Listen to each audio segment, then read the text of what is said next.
GMOs, genetically modified organisms, on the plant side and on the animal side, are considered super plants or super animals. They are designed to do what the natural plant or animal cannot do within a short time frame.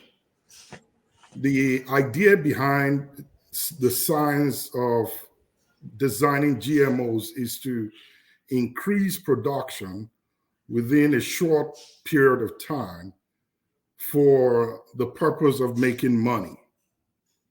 That was the idea behind it from when it started. However, when these things were being produced, they now started noticing changes and side effects, and they had to look into it a little bit more.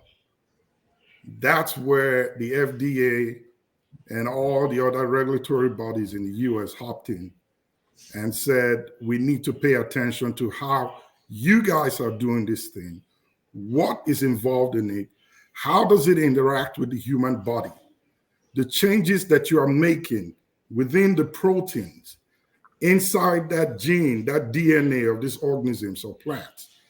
How would it interact with the human body when it is consumed or put on the body?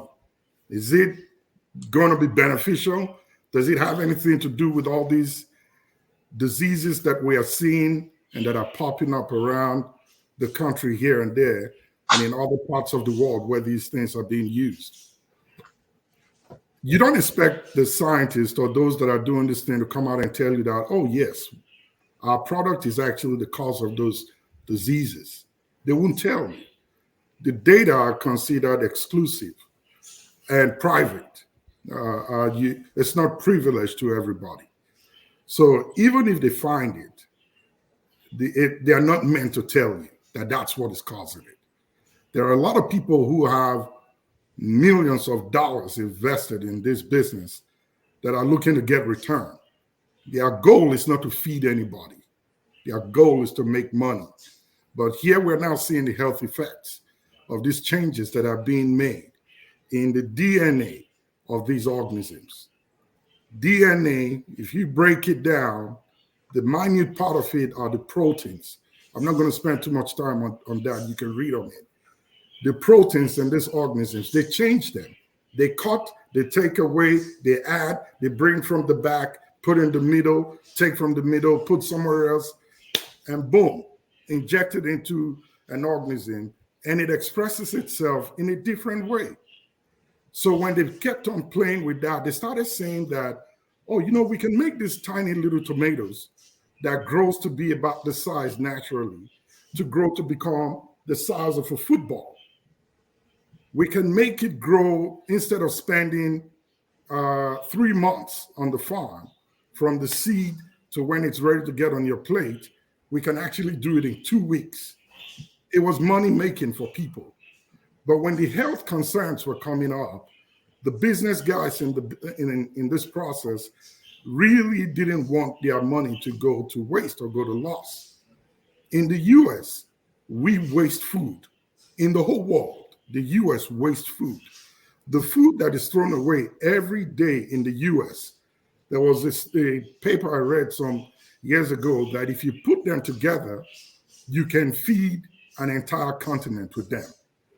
But we throw them away every day. If you go to a restaurant, at the end of the day, you see them tossing this food away. It's not because they can't use them tomorrow, but it's because they've been regulated in the sense that for restaurants or businesses that are using GMO products, they are only designed to last for a certain amount of time.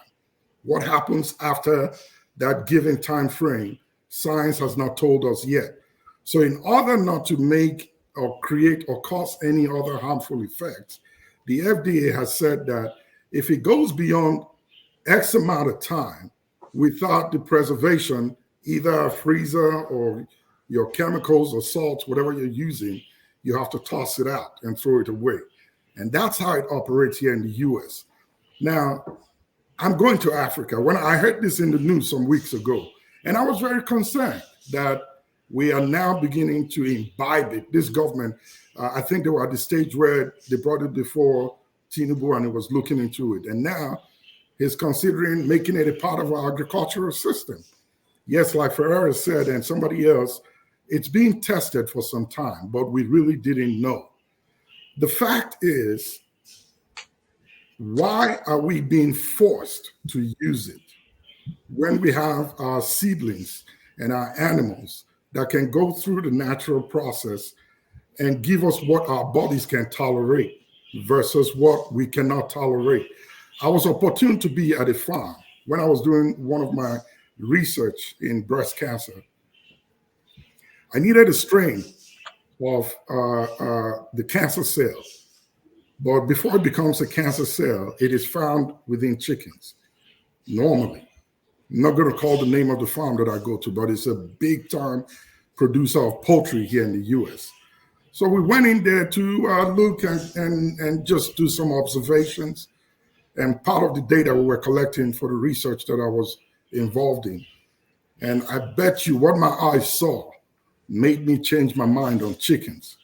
And that's why till today I don't eat them. I'm not saying it's bad, but the conditions were not good.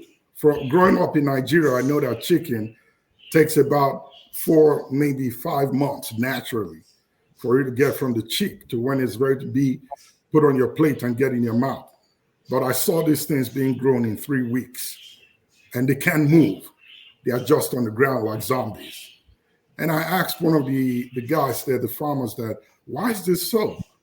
It's like, well, it's what they fed them. You know, they got to get them ready to be back on the shelf in the store as quick as possible. These things have health risks. It is not to benefit us in Nigeria. My worry here is this, and I discussed it on a radio show in Nigeria with one of the OAPs that talked about it briefly. My question is this: where are our research folks in Nigeria? The University of Agricultures that we have, the professors and doctors and researchers that are within the agricultural business or the agro-business in Nigeria, where are they when this conversation was had that we are introducing GMOs into Nigeria and we want you to use it? They are doing election. We want you to replace it with your natural seeds and animals that you have that have done your people so well for donkey years. Listen, there are different diseases that are popping up in Nigeria today, and we don't know where they're coming from. I've been paying close attention to cancer lately in Nigeria. That's my specialty, by the way. And I'm wondering why we're having so much increased rates in cancer in Nigeria. And surprisingly, the demography between the population where these things are popping up has no bounds. You're seeing it within the upper class, the middle class, but little within the lower class. What is causing these? These are the diseases that are showing up. Where are we getting it from? They are not. We're not used to them. We never hear about them. Maybe they were there, but you find them very scanty. Flagship, have you collected the data?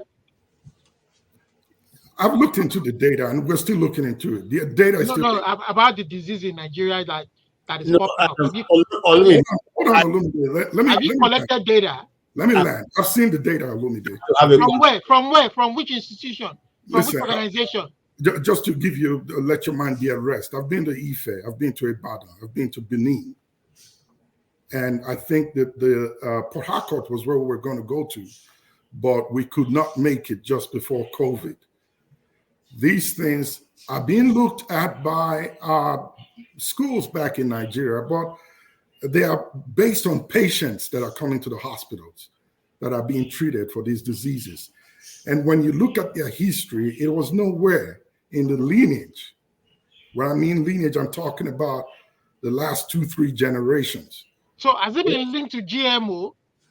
No, you're not going to the right direction. I cannot tell you that. And even if I know, I will not tell you because it's not in my just go ahead and give us your conclusion. Go ahead. So what I'm trying to say in essence is this. We need to be slow at accepting these things that come out of the West. It is not to better us. It is either to make money or to conduct some kind of research and make some comparisons somewhere. And lastly, I'll end with this. This aspect also I thought about, but I was glad that KJ mentioned it when he was speaking a minute ago. And I think it was the Blackstone and somebody else hammered on it a little bit. You see, with GMOs, what they found out here in the US is, yeah, when you put them in the ground, they grow up. If a seed drops from it and falls on the ground, it will not grow. There are specialized conditions under which these seeds can be cultivated and made to grow. The economic power that these guys are trying to take out of our hands is massive.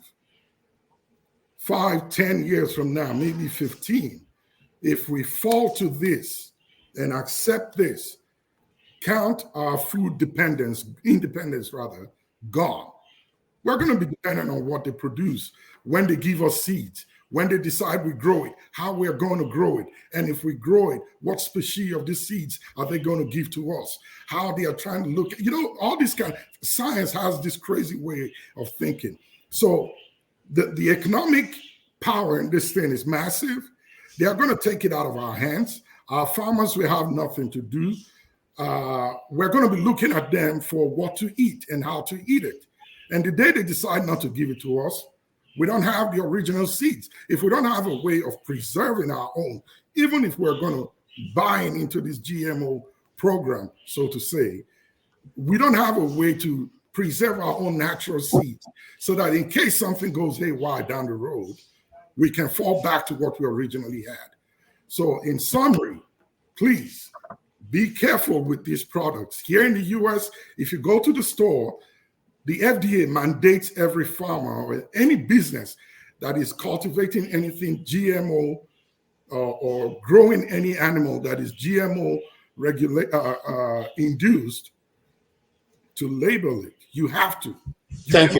At the store. Thank you. We need to think about this. We need to ask questions, and our government need to get into the conversation, not just accepting it because it came from the West and it looks like it's good and it's going to be massive, or rather it's going to be abundant in production. That's the side. Thank you. More to it than that.